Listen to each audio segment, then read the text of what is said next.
All right, what's up, guys? I hope you're doing well. We're going to continue the monetary policy report from this past February.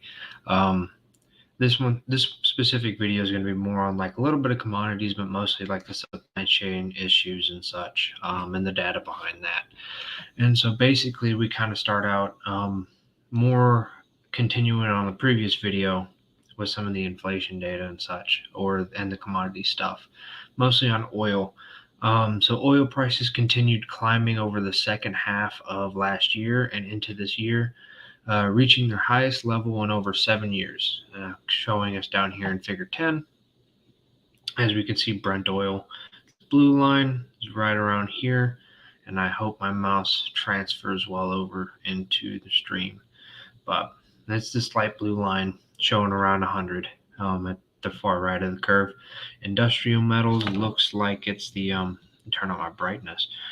It's kind of this brownish line at the very top on the far right. It starts kind of down in the in 2014 and stuff. It's on the far left. It's right down in the middle, starting at 100. It looks like this whole graph is normalized to 100. At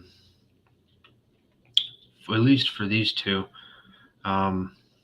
at least for agriculture and livestock, and also industrial metals, since they start at 100, it looks like that was what this graph is normalized to. Because when you do indexes and stuff, you kind of just pick one and you normalize it and bring everything down to the same level. In this case, it's 100, or not necessarily the same level, but basically showing that relative to whatever you're normalizing to. And so here on the far right, we have dollars per barrel, which is probably what this, which is what Brent oil is priced in, going this way. And then we have our other, the other two graphs. So Brent oil here, the blue line is for the right y-axis, while the other two, industrial metals and agriculture and livestock, are for the left, which is why they're normalized at 100 over here, and then Brent oil starts all the way above 140 because it's going off a different axis. Looks like it's starting over here at 100, but just to show all-time highs in terms of highest level in over 7 years. Don't want to, technically not all-time highs, but since 2014, what they're measuring from.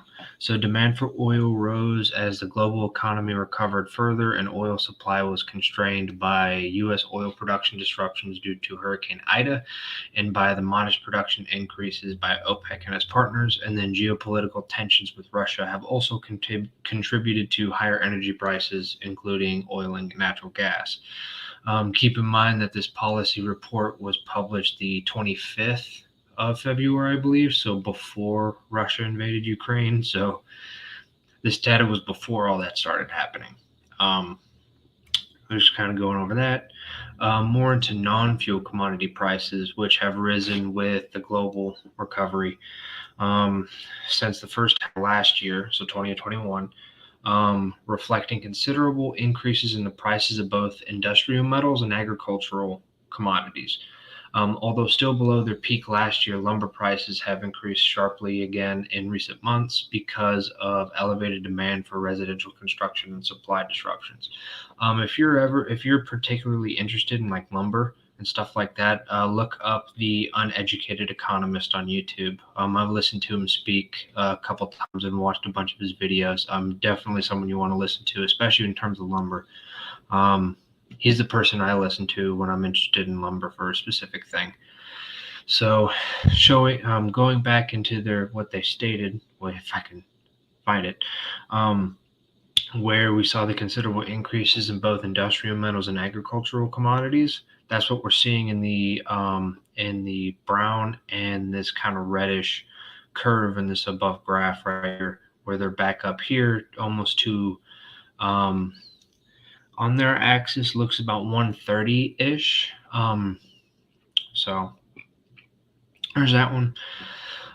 Import price inflation has also remained elevated, largely because of continued increases in commodity prices, bringing the 12-month change through January 2022 to 6.9%, as we see here. So non-fuel import index, basically just measuring it relative to their seems like annual or well, I guess since it says 12-month% change instead of annual, I'm assuming it's more of like a year over year type thing, like kind of like a rolling 12 months, um, showing that it increased significantly. Seems like starting about mid 2020. And now back onto our mostly about like the supply chains and stuff like that. So over the past year, global transportation and distribution networks have been overwhelmed, and manufacturers have struggled to find the materials and labor needed to meet demand for their products. Demand for goods and services, our goods, has notably boosted. Sorry, whenever you talk about like economics and stuff, it gets just I'm just so used to saying goods and services that for some reason I always say services afterwards. Really have to focus on that for some reason. But while some distribution and production bottlenecks showed signs of improvement toward the end of last year, other bottlenecks are expected to remain for some time. And this was all done basically since the beginning of this year. I think they stopped the data and such is like depending on the metric, because some of the metrics are annual, some of them are monthly. It depends on which specific metric that like they're measuring. So like the data they get, like this one down here is from the Bureau of Economic Analysis. Some are from the BLS. It's respective to the specific metric that you're using or that you're looking at. And so some of them, the data went all the way up to February of 2022. Some of them stopped in December 2021. It's just kind of a loose kind of thing, depending on the metric. Um, so, about 1/3 of all goods imports by value arrive via seaborne containers, and consistent with the strength of imports of consumer and capital goods in 2021, the number of containers processed at domestic ports last year was significantly higher than the previous year, which you see down here from the black line in this graph to where it's more of an upward trend where you see it's just going up and to the right. So that's increasing. Um, so basically just imports that arrive from seaborne containers. So like the shipping cargo ships and stuff like that. And they go into a little bit about like Los Angeles and Long Beach. So like the ports and stuff that had substantial congestion. A lot of this isn't something like if you've been paying attention to the news, this isn't necessarily dumbfounding, but it kind of just shows data and stuff to show you the exact trends and stuff like that, and how it kind of follows like real goods for imports and how they've been following somewhat of the same trend as the seaborne containers. They also comment about trucking cargo rates have risen sharply since mid 2020, and some measures are now more than 15% above levels from 2021, which I believe is shown more here.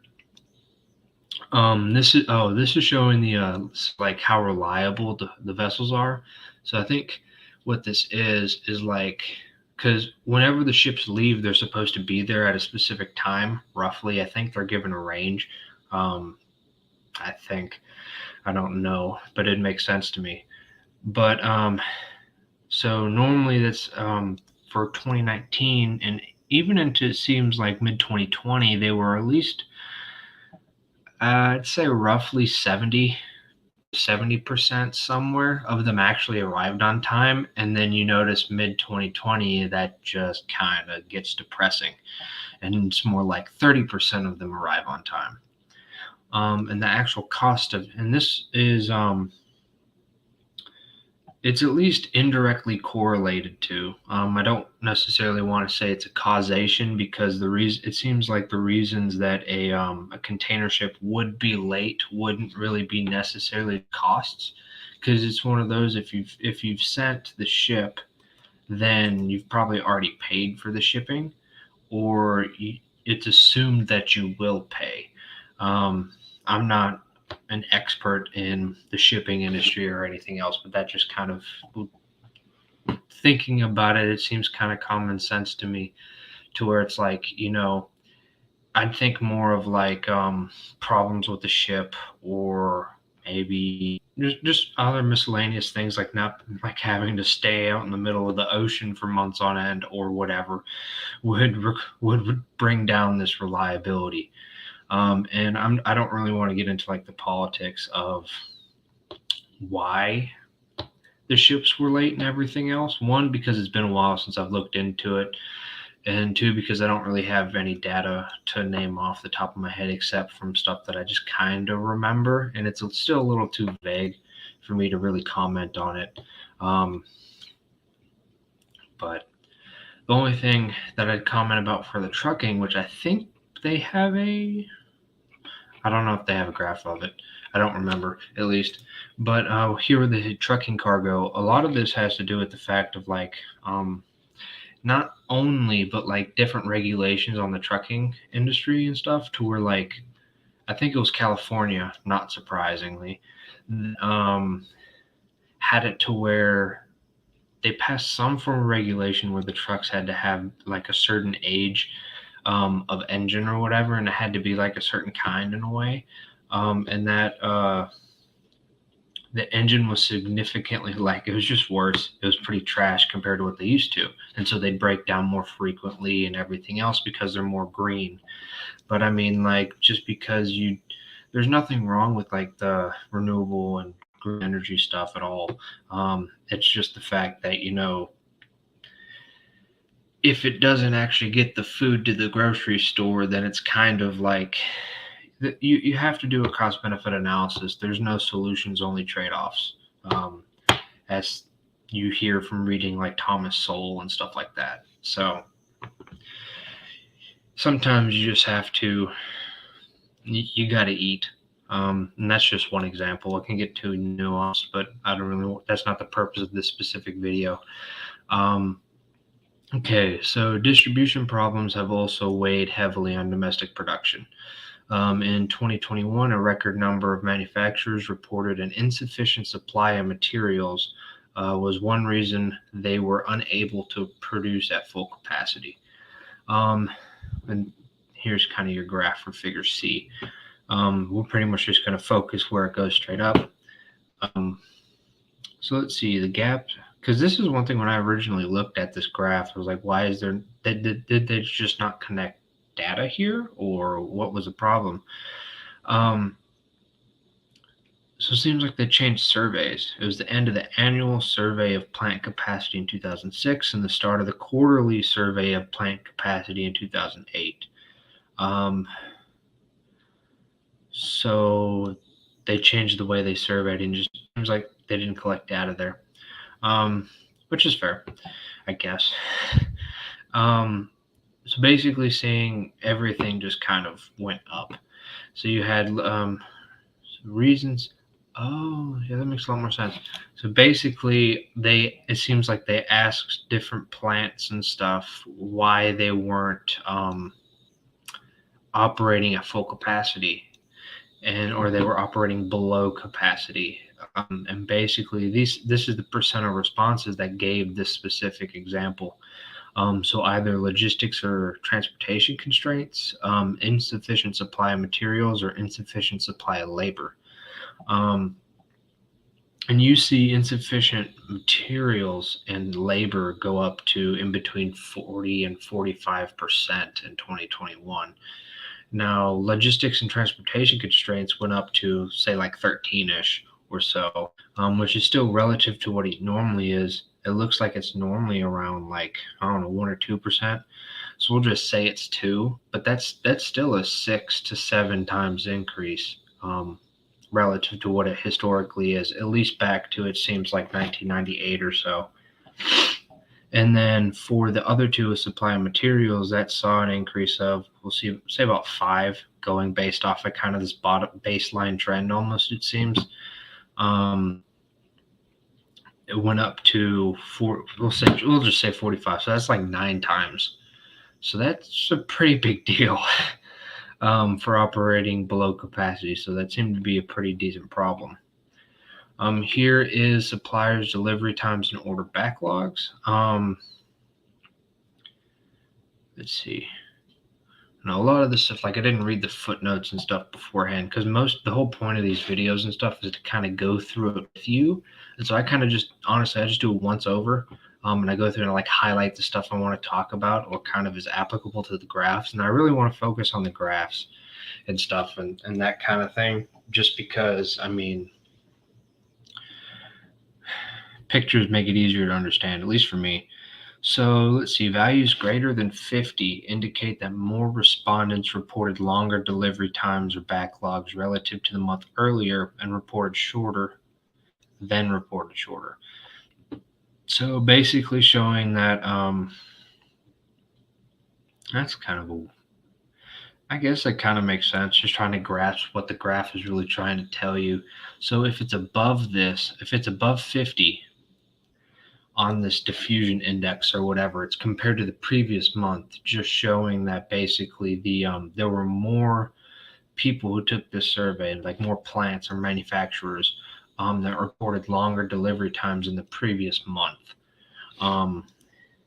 So it's kind of the longer it stays above this 50 kind of baseline, like I don't know if you necessarily call it a baseline, but above 50 on this index, it's like a compounding where it just keeps increasing, right? So it seems it's a relative factor. It seems relative to the month before. I don't know if that really makes sense. Regardless, delivery times got longer and lots of order backlogs. So producer price index for manufacturing. This one I've seen a couple graphs about, and I thought it was pretty interesting because it shows like 15 something percent. I forget. I think they said the specific numbers somewhere down here. Maybe it was up here. Sorry, more than 15% higher in the fourth quarter.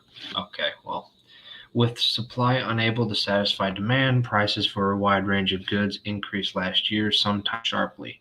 One of the things that I thought was pretty cool.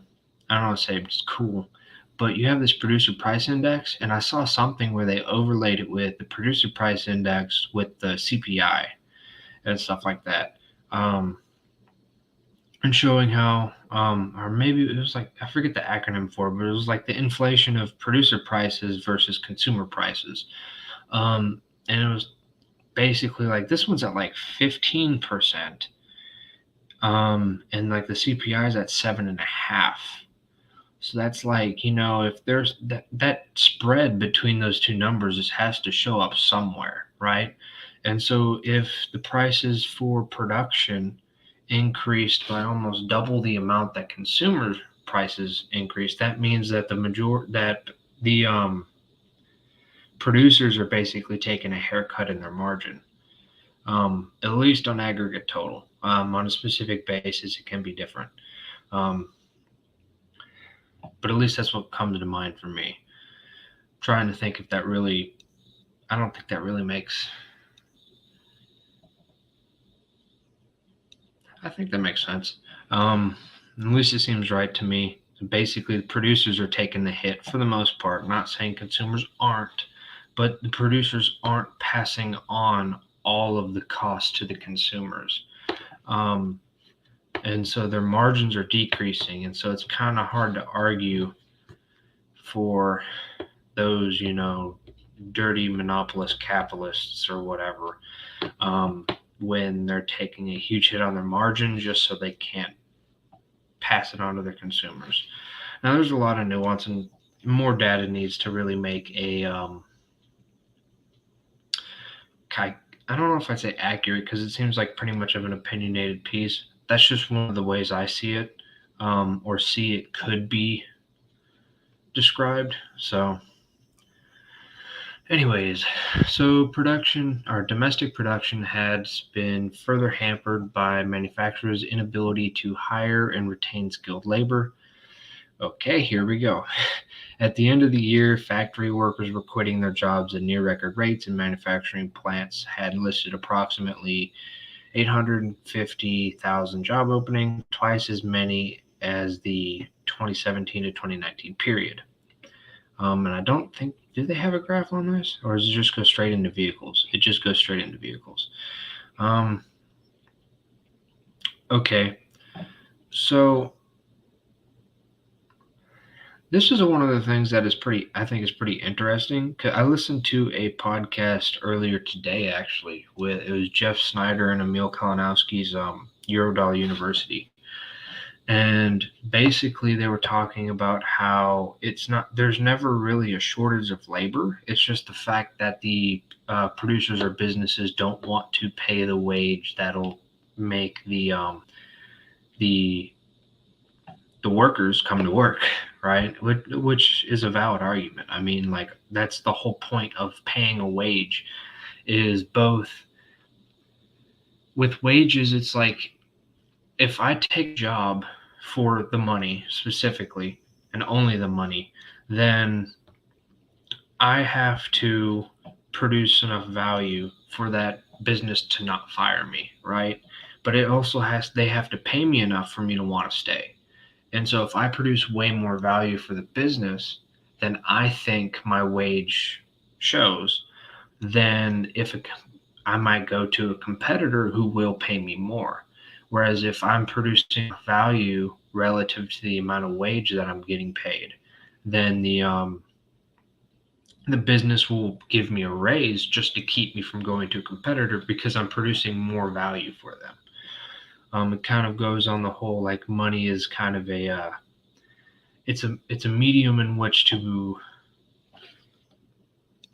measure and transfer value in a way. There's a bunch of other stuff on it too, but that's not the point of this. I think I'm already going kind of long. It's already 20 minutes. I'm trying to make these shorter, but it ain't working. So back on cars. So on the demand side, consumers' appetite for cars and trucks has remained remarkably strong, and the chip content per vehicle has increased. We're putting more chips in cars. Okay. And then the supply was severely disrupted due to supply chain issues, to shut down, stuff like that. Basically, cars sold off a bunch, and we weren't getting enough new cars to really. We weren't producing enough new cars to satisfy the demand in a way. And I thought this was really interesting because on my way to the gym in the mornings when I was still in college, which was right in the middle of all of this, because I graduated um, into 2021. And so I passed 3 car dealerships. And it's one of those, I remember going past, there was a Ford dealership, and where I went to school was like, it's like 20, it's relatively close to like one of the biggest Ford, or the Ford manufacturer in Kentucky. I forget where it is, but it's really close to it. But that Ford dealership was never empty until this past like the past year or so. Because every time I would go by, it was just like, it was a massive parking lot with like 10 cars in it. And then maybe when things, I guess they picked up because they went to like 50, but it's normally they have like thousands of cars in this one dealership because it's not a small dealership. There was no cars. There were like very few new cars, and of the used cars, there were more, but it was still like they had to park the cars, like there was like 1 car per 10 parking spots. And they just spaced them out just to make the parking lot looks less empty. There's just none.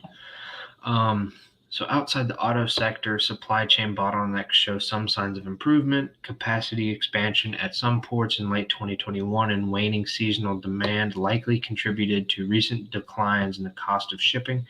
Additionally, inland rail hubs have decongested somewhat, facilitating the flow of containers inland. Yeah, that's all I got for this one. I'm trying to keep these relatively short so they're not as, I don't want to have like a 3 hour long video. So the next section will be about the kind of the measures of, I mean, you can look at the headline right here, going over this section for near-term inflation expectations, wow, versus longer term. So kind of looking at time horizon, which is something you always have to look at in terms of economics or investing or anything like that. It's always important.